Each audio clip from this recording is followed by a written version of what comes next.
এখন আমাদের দেশ না, বিশ্বব্যাপী মাযহাব বিরোধী একটা ষড়যন্ত্র চলমান। তো অনেকের মনে প্রশ্ন আসতে পারে, কোরআন হাদিস আছে, মাযহাব কেন মানতে হবে? এটা আবার কি? দেখেন, আমি খুব সংক্ষেপে বলছি। ফার্মেসিতে আলমিরাগুলো পুরা ওষুধ আছে, অনেক বড় বড় ফার্মেসি, যে কোটি কোটি টাকার ক্যাপিটাল, অনেক ওষুধ, অনেক ওষুধ। কিন্তু এই এতগুলা ওষুধ কি এক পাশ থেকে খাওয়ার সুযোগ আছে? হ্যাঁ, কেন? ওষুধ তো রোগ হলে কি করতে হয়? ওষুধ খেতে হয়। এইটা নাকি রোগ হলে আগে ডাক্তারের কাছে যেতে হয়? আগে কার কাছে যাবেন?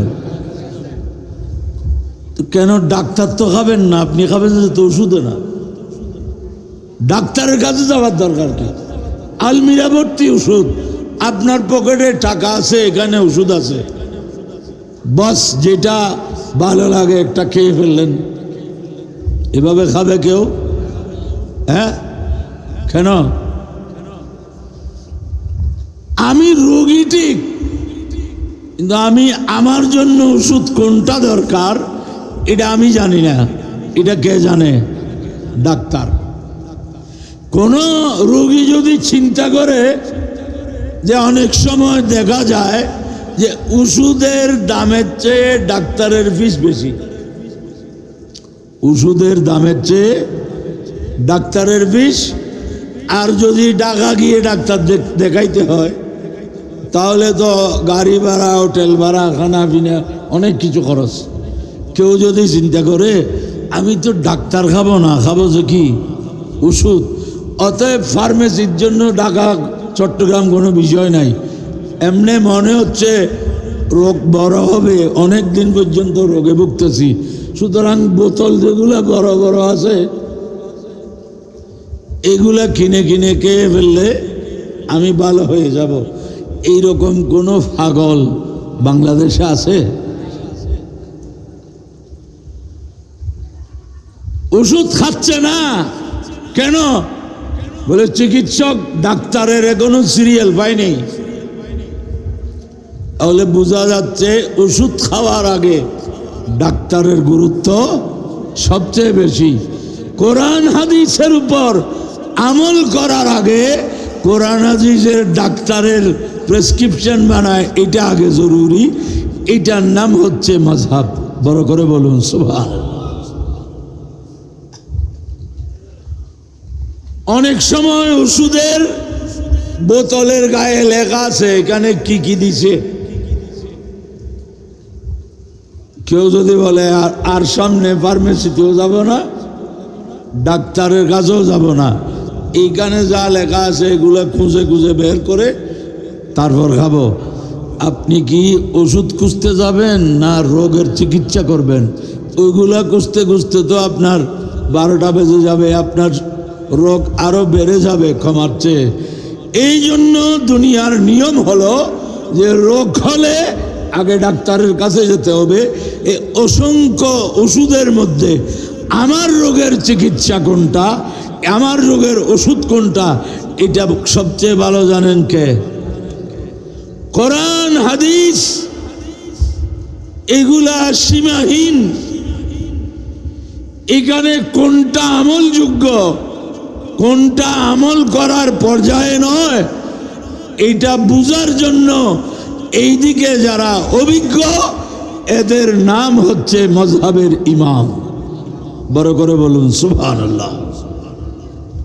এখন আজকে মানুষকে, শিক্ষিত মানুষ সবচেয়ে বেশি বিভ্রান্ত হচ্ছে দুইটি কারণে। যারা মাযহাব মানে না এরা মানুষকে গিয়ে বলতেছে, ভাই আপনি আল্লাহর বান্দা, রসুলের উম্মত, ঠিক না? বলে ঠিক। তো আপনি কি রসুলের কথা মানবেন না ইমাম আবু হানিফার কথা মানবেন? একজন মুসলমান কোনোদিন বলবে যে আমি রসুলের কথা মানব না, ইমাম আবু হানিফা রহমতুল্লাহর কথা মানব? এটা কেউ বলবে? বলবে না। তখন মানুষ এই জায়গায় আসার খাচ্ছে। ইমাম আবু হানিফা রহমতুল্লাহ আলাইহি উনি যে হাদিস কোরআনের আলোকেই বলেছেন, এইটা মাঝখানে বাদ দেওয়া হয়েছে। মানুষ তো জানে না, মানুষ মনে করতেছে ইমাম আবু হানিফা রহমতুল্লাহ আলাইহি এটা নিজের মন গড়া বলেছেন। নওজুবিল্লাহ, আরো জোরে বলুন নওজুবিল্লাহ। ওনার কথা বলছি এই জন্য, যেহেতু আমরা হানাফি মাযহাব, আর হুজুরের নামের শেষে হানাফি পুরো আছে, আমাদের নামে নাই, মানে আমরা কোনো শাফি না। ইমামে আজম আবু হানিফা রহমতুল্লাহ আলাইহি, আল্লাহ উনাকে এত বেশি মেধা দিয়েছিলেন। সহিহ বুখারীর একটি হাদিস আছে, রাসূল পাক সাল্লাল্লাহু আলাইহি সাল্লাম বলেছেন, দুই ধরনের রিওয়ায়াত আছে, দ্বীন অথবা ইলম যদি সুরাইয়া তারা পর্যন্ত গিয়ে পৌঁছে, দুনিয়ার থেকে যদি উপরে উঠে যায়, ফারস্যের এক ব্যক্তি ওখান থেকে দ্বীনকে ইলমকে জমিনে প্রতিষ্ঠা করবেন। সুবহানাল্লাহ। কোন দেশের ব্যক্তি? পারস্য, আরব না, পারস্য। বর্তমান ইরান, এটা পারস্যের মধ্যে।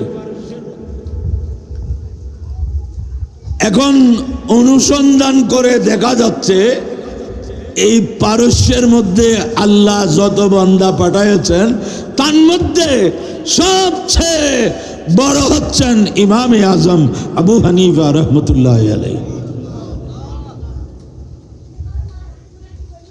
ইমাম মালিক ওনার ব্যাপারে বলেছেন, বলে দেখো এই ইট সিমেন্ট লোহা বালির এই ফিলার, এটাকে ইমাম আজম যদি ইচ্ছে করেন স্বর্ণ বলে প্রমাণ করতে, এটা পারবেন।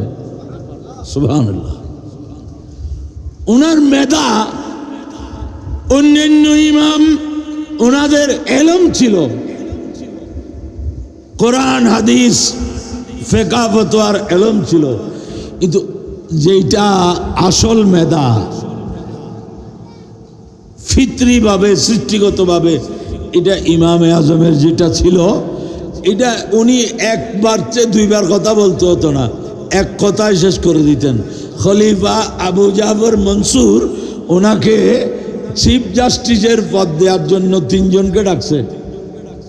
ইমাম আজম আবু হানিফা রহমতুল্লাহ আলাইহি, আরেকজন হচ্ছে মিসার ইবনে কিদাম, আরেকজন কাজী সুরাই।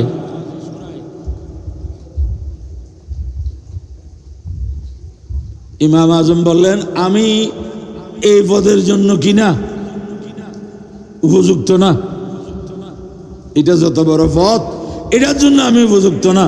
তো খলিফা বলল যে তুমি মিথ্যা বলতেছ।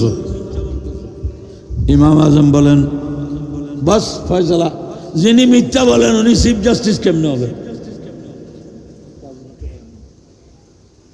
আপনি বলতেছেন আমি মিথ্যা বলতেছি, তো যিনি মিথ্যা বলেন তিনি চিফ জাস্টিস কেমনে হবে? এখন খলিফা আর কোনো জবাব দিতে পারে না। মিসার ইবনে কিদাম এই পদ না নেওয়ার জন্য পাগল সেজে গেলেন। কি বললেন? আমিরুল মুমিনিন, আপনার গরু কেমন আছে? আমিরুল মুমিনিন তো জল্লাদ দে, অনর গরু কেন আছে? পাগল করতেন, বাঁচি গেল। দেখেন এই পোস্ট এটা বর্তমানে নেয়ার জন্য আমাদের দেশে কি কি কোরবানি দিবে এটা বলার অপেক্ষা রাখে না। আর ওনারা পোস্ট এটা নিতে চাচ্ছেন না, বেশ কম কোথায়। ওনারা ছিলেন আপাদমস্তক খোদার ভয়ে পরিপূর্ণ। বড় করে বলুন সুবহানাল্লাহ। ওনারা দেখেছেন এইসব মানুষের অধীনে থেকে সঠিক বিচার করা সম্ভব হবে না, তার চেয়ে এই পথ না নেওয়া হচ্ছে উত্তম। ইমাম আবু হানিফা রহমতুল্লাহ আলাইহি আমাদের দেশে এখন ইমাম সাহেব সূরা ফাতিহা পড়বেন, মুক্তদি সাহেবও পড়বেন, এগুলো বলতেছে না? মুক্তদিও পড়বে, ইমামও পড়বে। এই মশলার উপর মুনাজারা হবে ইমাম আজমের সাথে। ইমাম আজম মজলিসে গেলেন, সবাই কথা বলতেছে। ইমাম আজম বললেন, ভাই আমি একজন মানুষ, আপনারা এতজন কথা বললে আমি কার কথা শুনবো, কার কথার জবাব দেব? আপনারা একটা ঠিক করেন, আপনাদের পক্ষে কথা কে বলবে? ও বলে, না, কথা তো খুব যুক্তিযুক্ত। বলে, অতএব আমার মুনাজারা আমি জিতে গেলাম। বলে, কেন? বলে, আমার কথাও তো সেইটা, সবাই কেমনে পড়বে? ইমাম পড়বে, কেরাতুল ইমামে কেরাতুল লিল ইমাম। বলে, আমার কথাও তো এইটা না, ইমামে পড়বে, মুক্তদিরা শুনবে। আর সবাই বললে কেমনে হবে? এটাই তো মশলা, তোমরাই তো বলতেছ একজনের কথা বলা ভালো হবে। নাস্তিক আরবিতে বলে দাহরিয়া। নাস্তিক যারা যারা আল্লাহর অস্তিত্ব কি করে না, স্বীকার করে না। আমাদের দেশে যারা বড়ু আছে, বুদ্ধিস্ট, এরা কি আস্তিক না নাস্তিক? আমরা কি খবর রাখি? বড়ুয়ারা আস্তিক না, নাস্তিক। বুদ্ধ পূর্ণিমার সময় পত্রিকায় গৌতম বুদ্ধের উপর বিভিন্ন বিষয় লেখা হয়। আমার কাছে পত্রিকা আছে, এখানে এক জায়গায় আসছে গৌতম বুদ্ধের কাছে জানতে চাওয়া হলো স্রষ্টার ব্যাপারে আপনার মন্তব্য কি, স্রষ্টা আছে কিনা। খালেক, এই বিশাল সৃষ্টি জগতের আমাদের আপনাদের সবার যে একজন স্রষ্টা আছে, খালেক আল্লাহ, এই ব্যাপারে গৌতম বুদ্ধকে জিজ্ঞেস করা হলো। তো গৌতম বুদ্ধ বলল, কই, থাকলে দেখতাম না।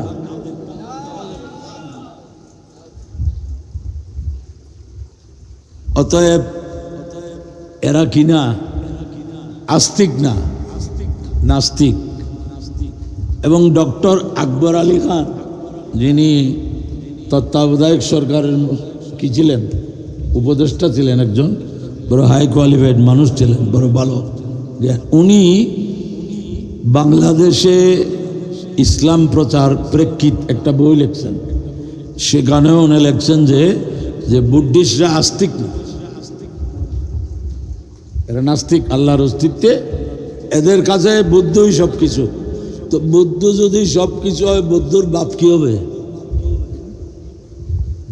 বুদ্ধ যদি সব কিছু হয়, বুদ্ধর বাপ কি হবে, মা কি হবে? ওরা তো আগে আসুক। এখন আমরা তো তাসাউফ খুঁজতেছি বুদ্ধর ভিতরে, নাউজুবিল্লাহ। যারা আল্লাহকেই মানে না, আল্লাহর অস্তিত্বই স্বীকার করে না, তাদের আবার কিসের সুফিবাদ, কিসের তাসাউফ?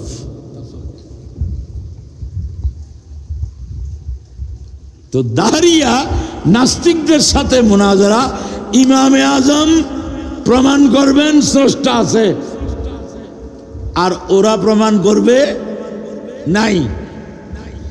ইমাম আজম আসার সময় যেই টাইমে আসার কথা ছিল সেই টাইমে আসেন নাই, একটু দেরি করে আসছেন।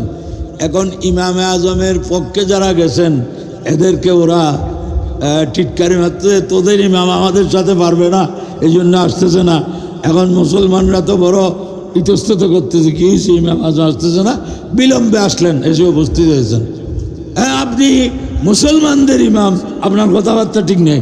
বলে, ভাই কি করব, আমি আসার পথে মাঝখানে নদী আছে, ওখানে নৌকা সাম্পান কিছুই নাই, আমি পার হতে পারছি না। তো এখন কেমনে আসলেন? ওই যে একটা গাছের খণ্ড আসলো, আসা মাত্র নৌকা হয়ে গেছে, এটা নৌকা হয়ে গেছে, আমি এটা দিয়ে বাড়ি চলে আসছি। এইটা নিয়ে মুনাজারা করবে? গাছের খণ্ড একটা এসে মিস্ত্রি টিস্ত্রি ছাড়া নৌকা কেমন হইল? এইটা না আমাদের সাথে মুনাজারা করবে? ইমাম আজম বলে, আমি তো মুনাজারাতে জিতে গেলাম। একটা গাছের হন্ড যদি মিস্ত্রি যারা নৌকইতে না পারে, এত বড় সৃষ্টি জগৎ একজন স্রষ্টা ছাড়া কেমনে হবে? বড় করে বলুন সুবহানাল্লাহ। ইনি ইমামে আজম, ইনি ইমাম আবু হানিফা। একজন শপথ করলো যে আমি এমন একটা আমল করব, যে আমল আমি যখন করব সৃষ্টি জগতে আর কেউ করতে পারবে না, এরকম একটা আমল করব। শপথ করছে। শপথ করে তো আটকে গেছে। নামাজ যদি এখন পড়ি, আরো কত জায়গায় কত মানুষ নামাজ পড়তেছে। আমি এখন যদি দুরূদ শরীফ পড়ি, আরো কত জায়গায় মানুষ দুরূদ শরীফ পড়তেছে। আমি যদি এখন তেলাওয়াতে কোরআন করি, আরো কত জায়গায় মানুষ তেলাওয়াতে কোরআন করতেছে। আলেমরা হয়রান, কেউ এই রকমের কোনো আমল খুঁজে পাচ্ছে না। এইটার ব্যাপারে দুইজনের কথা আছে, কেউ বলছে গৌসে পাক রাদিয়াল্লাহু আনহু, আর কেউ বলছে ইমাম আজম। শেষ পর্যন্ত সবাই মিলে ওই লোকটাকে নিয়ে ইমামে আজমের কাছে গেলেন যে হুজুর, এই মানুষটা এমন একটা শপথ করছে, এটার সুরা কি আমাদের তো বুঝে আসতেছে না। এমন কোন আমল আছে যেটা আমি করলে ওই টাইমে পৃথিবীর কোথাও আর কেউ করতেছে না, এটা বলা যাবে কেমনে? ইমাম আজম বলেন, এটা তো খুব সহজ ব্যাপার। কি? ও তাকে নিয়ে বাইতুল্লাহ শরীফে যাওয়া। কোথায়? বাইতুল্লাহ শরীফে গিয়ে যারা তাওয়াফ করতেছে এদেরকে বলো যে ভাই আপনারা 5টা মিনিট সময় দেন, আপনারা কেউ তাওয়াফ করবেন না। এই লোকটা এরকম একটা শপথ করছে, এই শপথটা পূরণ করার জন্য আপনারা একটু 5 মিনিট সময় দেন, এই এক হাত তাওয়াফ করুক। সুবহানাল্লাহ। সমাধান। তাওয়াফ তার কোনো জায়গায় নাই, বাইতুল্লাহ নাই। এত মেধাবী, ওনার নাম ইমাম আজম। বাগদাদের মধ্যে একজনের ময়ূর চুরি হয়েছে। ময়ূর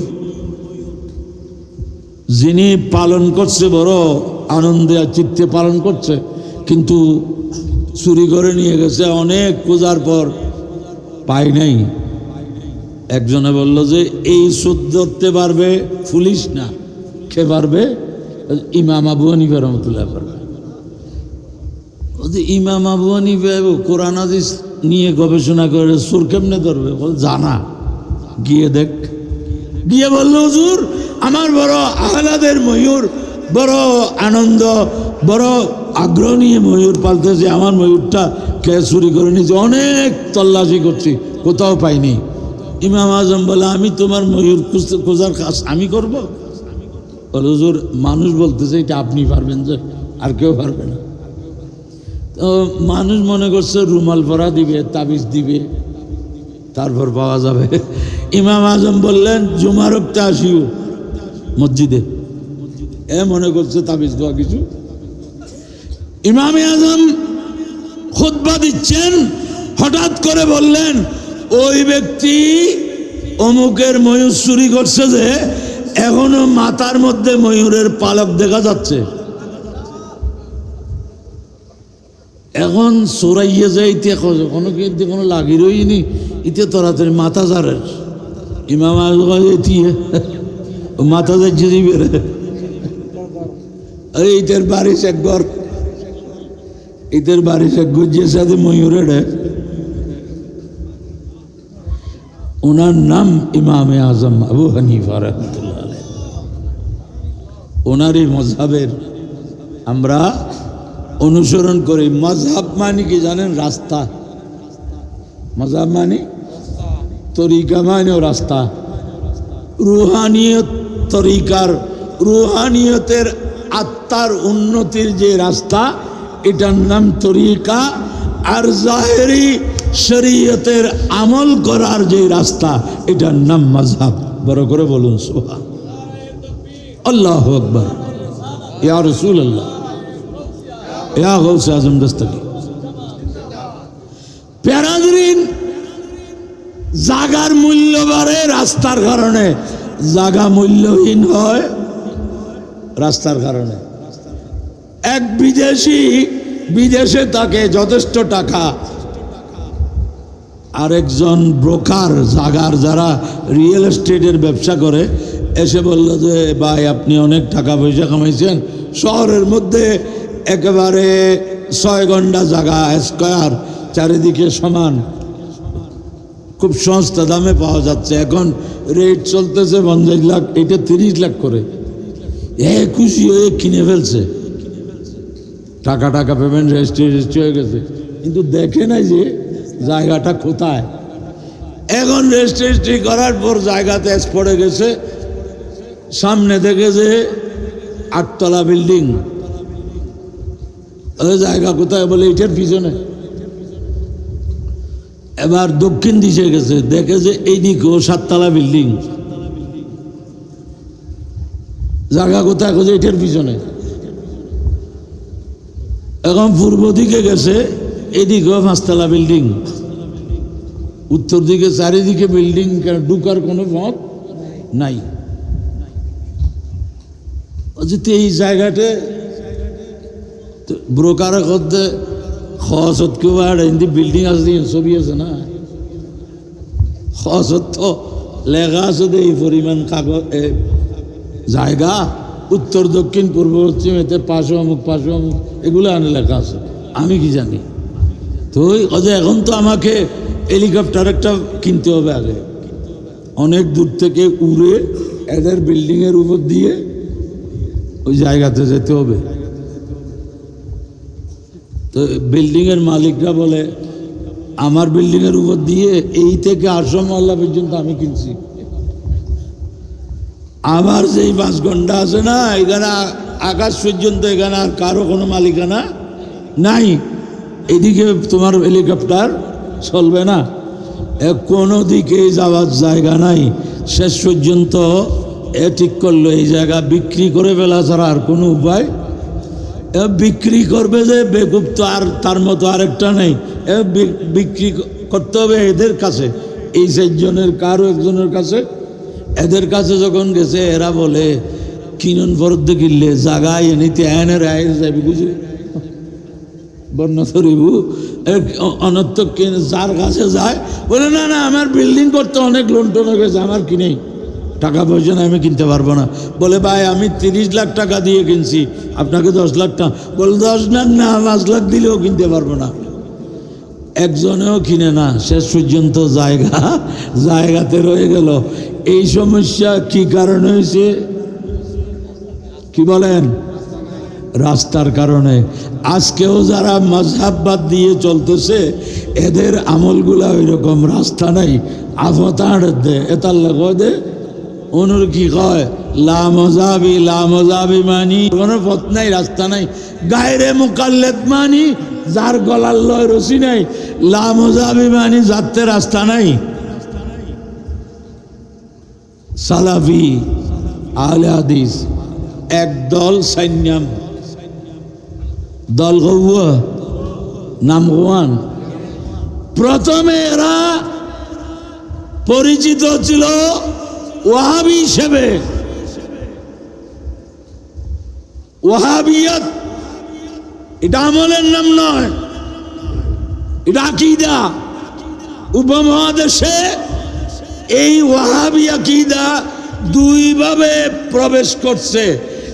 একটা হচ্ছে মযহাব মানার ভিতর দিয়ে, আরেকটা হচ্ছে মযহাব অস্বীকার করে। যারা মযহাব অস্বীকার করে এরা হচ্ছে আহলে হাদিস, আর মযহাব স্বীকার করে মযহাব মানে কিন্তু আকীদা এক।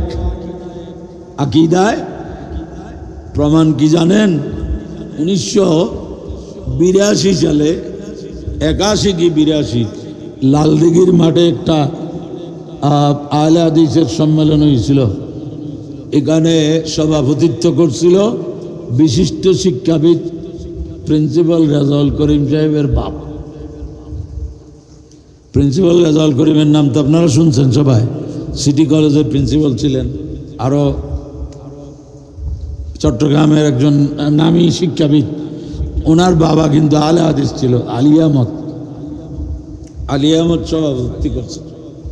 আমরা তখন সুবানিয়াতে কামেলের ছাত্র, আমরা দেখতে গেলাম আব্দুল্লাহ কাফি কি ওয়াফি এই ধরনের মৌলবী কতগুলো আসছে, হাদিস পড়তেছে, ওইখানে বই বিক্রি করতেছে, এখানে একটা সরল নামাজ শিক্ষা।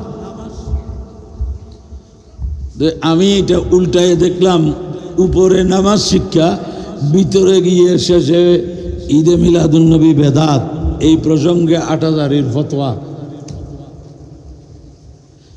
বই কাদের? আলে হাদিসের। ফতোয়া কাদের? ৮,০০০। এনে রোহনুর খোয়া আলাদা আলাদা যায়, গোড়া কিন্তু আমি কাবিলে পড়তেছি, আমার কি সরল নামাজ শিক্ষা দরকার? আমি একটা কিনলাম, যে এইটাই হচ্ছে যে ভিতরে ভিতরে যে কি এক, কারণ আকীদার মধ্যে এক, আমলের মধ্যে বেশ কম। পেরাদিন মানুষকে বলে তুমি যে মাযহাব মানছ, উম্মতের মধ্যে সিদ্দিক আকবরের চেয়ে বড় কেউ আছে? আপনি বলবেন নাই। উনি কোন মাযহাবের অনুসারী ছিলেন? আপনি কি বলবেন? শিক্ষিত একজন মানুষকে যদি প্রশ্ন করে সিদ্দিক আকবর, ফারুক আজম, উসমানে গনি, মৌলা আলী, লক্ষাধিক সাহাবা কেরাম এরা কোন মাযহাবের অনুসারী ছিলেন, আপনি কি জবাব দিবেন? তখন তো কোনো মাযহাব ছিল না, মাযহাব ছিল না, মাযহাব নামে ছিল না, মূলত ছিল সমস্ত সাহাবা কেরাম নামাজে, রোজায়, হজে, যাকাতে সব ক্ষেত্রে কাকে অনুসরণ করছেন বলেন না? রাসূল পাক সাল্লাল্লাহু আলাইহি ওয়াসাল্লামকে। এটাই হচ্ছে মানা। আর সাহাবা কেরামকে তাবেঈনগণ মেনেছেন। এইটা নাম মাযহাব ছিল না, কিন্তু মাযহাবের মূল অস্তিত্ব তখনও ছিল। একটা জিনিস বললে আপনারা বুঝবেন, আজ থেকে ৫০০-৬০০ বছর আগে এই বাংলাদেশ, এটা তো বাংলাদেশ ছিল না ঠিক, কিন্তু এই দেশ তো আগেও ছিল কিনা? ৫০০ বছর আগে এখানে প্রাইমারি স্কুল ছিল, বলেন না? High school, intermediate college, degree college, university, দাখিল মাদ্রাসা, আলিম মাদ্রাসা, ফাজিল মাদ্রাসা, ইবতেদায়ী মাদ্রাসা, কামিল মাদ্রাসা, এগুলো ছিল। কিন্তু লেখাপড়া ছিল কিনা? না বেগুন মূর্খ আছে? লেখাপড়া ছিল। ওই সময় শিক্ষিত মানুষ ছিল। ওই সময় প্রতিষ্ঠান নামে কোনো জিনিস, এক জায়গায় একজন লেখাপড়া জানেন, বিভিন্ন এলাকা থেকে এসে মানুষ তার কাছে কি করছেন? লেখাপড়া। এইগুলা দুনিয়া উন্নত হতে হতে আজকে কিন্ডারগার্টেন, প্রাইমারি স্কুল, ইবতেদায়ী মাদ্রাসা, হাই স্কুল, উচ্চ মাধ্যমিক স্কুল, ডিগ্রি কলেজ, ইউনিভার্সিটি, এইগুলা শিক্ষা প্রতিষ্ঠানের স্তরগুলা হয়েছে অনেক পরে। ঠিক মাযহাব মানা, আরেকজনকে অনুসরণ করা, এটা সাহাবা কেরাম রাসূলে পাককে করেছেন, তাবেঈনগণ সাহাবায়ে কেরামকে করছেন। আর ইমামুল আইম্মা সাইয়্যিদুনা ইমামে আজম আবু হানিফা রাহমাতুল্লাহ আলাইহি দেখলেন যে সবাই তো হাদিস সংকলন নিয়ে ব্যস্ত, কিন্তু দৈনন্দিন মানুষ এই কোরআন হাদিসের উপর আমল করতে গিয়ে যেই সমস্যায় পড়বে, এটাকে একটা সেট আপ করা, এটা একটা গাইডলাইন তৈরি করা প্রয়োজন। সেজন্য ইমাম আবু হানিফা রহমতুল্লাহ আলাইহি তাবেঈন হয়েও উনি হাদিস সংকলনের দিকে না গিয়ে এই মাযহাবের সেট আপ করার জন্য, মাযহাব বিন্যাস করার জন্য উনি আত্মনিয়োগ করলেন। যিনি নিজের জীবদ্দশায় ৫ লক্ষাধিক মাসআলার সমাধান কোরআন সুন্নাহ ইজমা কিয়াসের আলোকে করে গেছেন। এমন এমন মাসআলা তিনি লিখেছেন যেটা এখনো হয় নাই। পুরুষের যদি দুধ আসে, আমাদের দেশে তো দুধ হয় কার কাছে? মহিলাদের কাছে, আমাদের মা জাতির কাছে সন্তান খাবে। কিন্তু পুরুষের যদি দুধ আসে, এই দুধ খাইলে রদাত হবে কিনা, দুধুভাই হবে কিনা, এই মশলা পর্যন্ত ইমামে আজম সেট আপ করেছেন। কেন? যদি ভবিষ্যতে প্রশ্ন আসে তখন জবাব কি হবে? এত বড় এহসান ইমামদের। আজকে তো একটা ডিসিপ্লিন আছে, এরাই মজাবে মজাবে মজাবে কোনো ঝগড়া বিভেদ নাই। অন্য মজাবের বিশ্ববরেণ্য ইমামগণ, আলেমগণ ইমামে আজমকে ইমামে আজমই বলছেন, অথচ ওনার জীবনী লিখেছেন। ইমাম ইবনে হাজার হাইতামি লিখেছেন, জালালউদ্দিন সুয়ুতি তাবয়ীদুস সহিফা ফি মানাকিব আবি হানিফা, হযরত ইমাম ইবনে হাজার হাইতামি উনি লিখেছেন। এবং ইমাম শামসুদ্দিন যাহাবী, উনি তো শাফিঈ মাযহাবের, কিন্তু উনি যখন ইমাম আজমের বর্ণনা দিচ্ছেন তাজকিরাতুল হুফাজে, তারজামাতু আবি হানিফাতা আল ইমামিল আজম, ওনারাও ইমামে আজম মেনেছেন, ইমাম আবু হানিফা রহমতুল্লাহ আলাইকে। আর আজকে আমাদের দেশে স্কুল কলেজে পড়ে ওরা ইমাম মানতেছে না, কি বলে সহি হাদিস আছে। কিসের সহি হাদিস? হাদিস শরীফ খুলে দিলে উল্টো হয়েছে না সোজা হয়েছে এটা তো টাইর পাবে না, মানে এখানে চারিদিকে লেখা। এরা আবার সহি হাদিস বলে। এখন সহি হাদিস টেম্পুতে, বাসে, গাড়ি ঘোড়ায় সহি হাদিস। মানুষ তো মনে করে সহি মানি শুদ্ধ, আর সহি নয় মানি অশুদ্ধ। এইটা হাদিসের পরিভাষা নয়। তারা কইলেও আসমানের তারা কইলে বুঝিলেও না, তারা আসমানের এগুলো কি?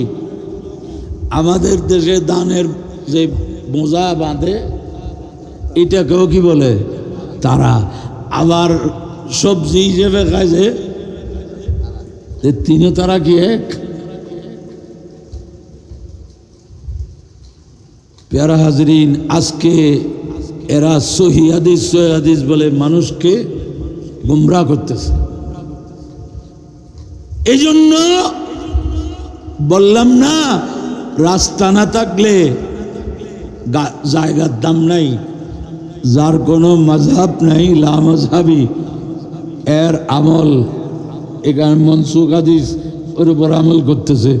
আর এদের তো এই ছাড়া দৃশ্যমান কিছু কিছু বিষয় আরো যেগুলা জানা নাই, এগুলো আরো জঘন্য, আরো মারাত্মক আহলে হাদিসের। এখন মা বাবা হানাফি সুন্নি, ছেলে ইউনিভার্সিটিতে পড়ে, মার পাশে ছেলে নামাজ পড়তেছে, মা যেভাবে হাত দিছে ছেলে ওইভাবে দিছে। মা কত ভূত, তুই হাত ডই লেখা পড়, তুই মরত আনো না, অথচ ইয়াদিস আছে। তুই কি অর্থনীতি না কি ফরজ বলি তুই কত না পারছ ইয়াদিসুল লত পালি আয় তো তুই অক্ষর হইলে গেলাম গই। ইমাম আবু হানিফা রাহমাতুল্লাহ আলাইহি হাত বাঁধার ব্যাপারে তিন ধরনের কি আছে রওয়ায়াত আছে। নাভির নিচে, নাভির উপরে, বুকের এই আড্ডির নিচে, এই তিন ধরনের রওয়ায়াত আছে।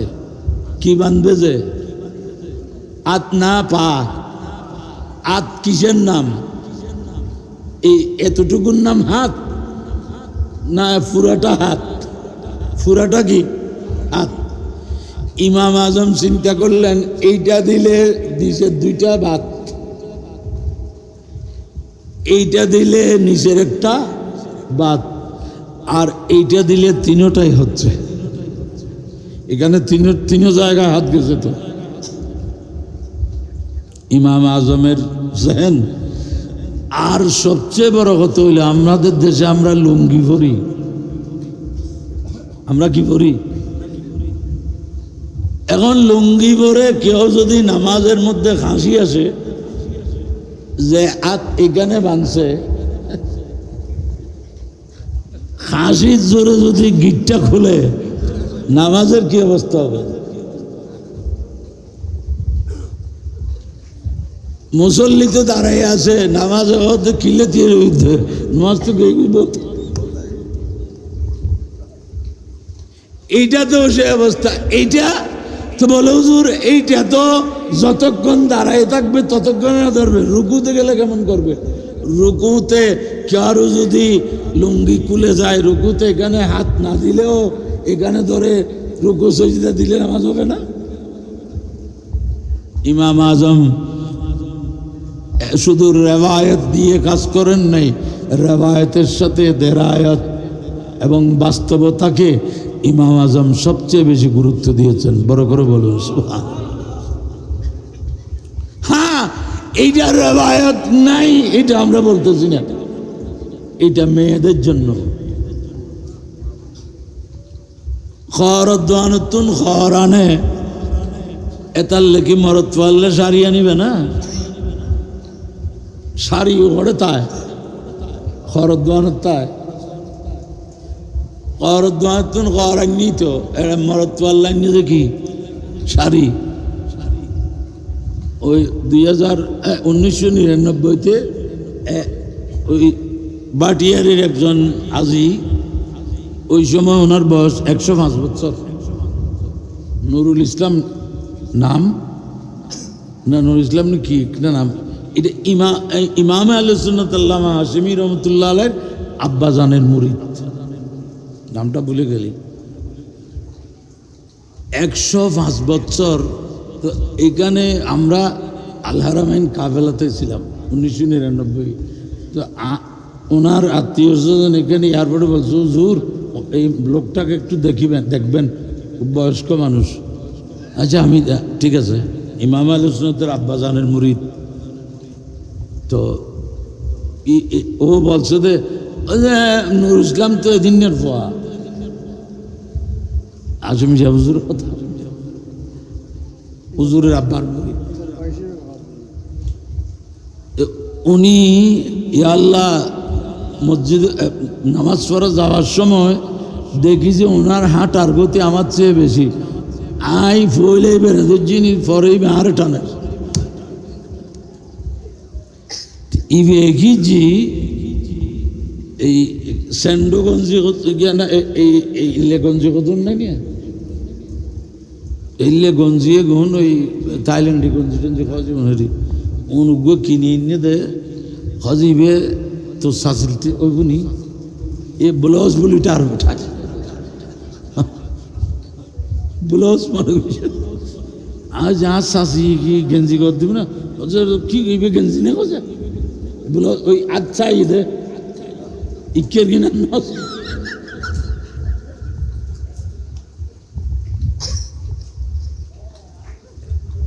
তাহলে আজকে কোনটা কার জন্য? আমিমুল ইহসান মুজাদ্দিদি বরকতি রহমতুল্লাহ আলাইহি ফিকহুস সুনান ওয়াল আসারের মধ্যে বর্ণনা করেছেন যে এই রিওয়ায়াতটা এটা মেয়েদের জন্য। বড় করে বলুন সুবহানাল্লাহ। অতএব মাযহাব ছাড়া আমাদের আমল করার কোনো সুযোগ, মাযহাব ছাড়া চলা মানে রাস্তা যা বিলে বিলে সোরে আগে সোর রাস্তা দিন একটু ফাগানার গোড়া দিই ফরুর কেঁড়া বন দিয়ে সরল একটু রাস্তা নাই দি বালা মানুষজন রাস্তা দিয়ে দিব। এগুলা হচ্ছে দিন ইমানের সোর লামাজহাবি। আল্লাহ বলছেন আতিউল্লাহ ওয়া আতিউর রাসূলা ওয়া উলিল আমরি মিনকুম। যারা বলতেছে আল্লাহ এবং রসুল ছাড়া আর কাউকে মানা যাবে না, এটা মোল্লার কথা, এটা আল্লাহর কথা না। আল্লাহ বলছেন আতিউল্লাহ, আল্লাহকে মানো, ওয়া আতিউর রাসূল, রাসূলকে মানো, ওয়া উলিল আমরি মিনকুম, তোমাদের মধ্যে কোরআন সুন্নাহর মাধ্যমে জটিল কঠিন বিষয়ের যারা সমাধান করতে পারে তাদেরকেও মানো। এই এরা কারা? হুম আহলুল ইলমে ওয়াল ফিকহ, ইমাম ইবনে জরির তাবরি তাফসীরে তাবরির মধ্যে 14টি রওয়ায়াত এনেছেন ওয়া উলিল ইলমে মানি ওয়া উলিল আমরে মানি হুম আহলুল ইলমে ওয়াল ফিকহ, যারা ইলম এবং ফিকহ শাস্ত্রের মধ্যে সর্বোচ্চ যারা মুস্তাহিদ এদেরকে মানতে আল্লাহ বলেছেন। আর মোল্লা বলতেছে আল্লাহর রসুল ছাড়া কাউকে মানা যাবে না। এটা মোল্লার কথা, এটা আল্লাহর কথা না। এই আল্লাহর কথা মেনে পৃথিবীর অসংখ্য অসংখ্য গৌসে পাক বেলায়েতের জগতে বড় ইমাম, কিন্তু আবার মযহাবের জগতে উনি একজন ইমামের ইত্তেবা করতেছেন, ইমাম আহমদ বিন হাম্বল। আর উপমহাদেশে এত হানাফি কেন? ইমামে আজম এখানে আসেন নাই, ইমামে আজমের ছাত্র ইমাম আবু ইউসুফ রহমতুল্লাহ আলাইহি আসেন নাই, ইমাম মুহাম্মদ ইবনুল হাসান শাইবানি উনি আসেন নাই, ইমাম জুফর আসেন নাই, ইমাম আবু হানিফার কোনো ছাত্র উপমহাদেশে আসছেন বলে আমাদের জানা নাই। কিন্তু এখানে এত হানাফি কেন? যেহেতু এই দেশে যিনি ইসলাম প্রচার করেছেন সুলতানুল হিন্দ গরিব নওয়াজ খাজা খাজা মুঈনুদ্দিন চিশতি সঞ্জিরি আজমিরি রহমতুল্লাহ আলাইহি হানাফি মযহাবের অনুসারী ছিলেন। ওনার হাত ধরে উপমহাদেশে ইসলাম প্রচার হয়েছে, সেই জন্য এই দেশে হানাফি বেশি। সুবহানাল্লাহ। শুধু ভারতের কেরালা প্রদেশে কিছু শাফি আছে, তার কারণ দেখলাম ও বম্বে কেরালা ওই দিকে কিছু ওলি আল্লাহর মাজার দেখলাম। হযরত আল্লামা রুকনুদ্দিন শাফি রহমতুল্লাহ আলাইহি ওইখানকার ওলি আল্লাহরা শাফি মযহাবের ছিলেন, এই জন্য ওই এলাকায় কিছু শাফি হয়েছে। অর্থাৎ এই দেশে যারা ইসলাম প্রচার করেছেন এরা হানাফি ছিলেন, এই জন্য এই দেশের মুসলমান হানাফি মুসলমান। এটা ওলি আল্লাহদের অবদান। এত বড় বড় ওলি আরেকজন মযহাবকে মানছে, আর মযহাবের এত বড় বড় ইমাম ওরা আরেকজন ওলি আল্লাহর আশ্রয় নিয়েছে। বড় করে বলুন সুবহানাল্লাহ।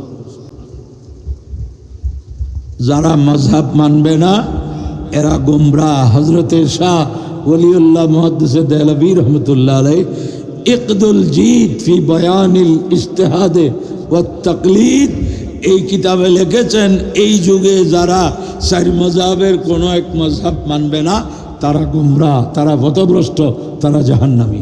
আল্লাহ পাক আমাদেরকে হানাফি মযহাবের উপর সুন্নি আকীদার উপর অটল অবিচল থাকার তৌফিক দান করুন, আমিন। ও আখিরু দাওয়ানা আনিল হামদুলিল্লাহি রাব্বিল আলামিন। আসসালাতু ওয়াসসালামু আলা আশরাফিল আম্বিয়া ওয়াল মুরসালিন। আসসালামু আলাইকুম ওয়া রাহমাতুল্লাহ।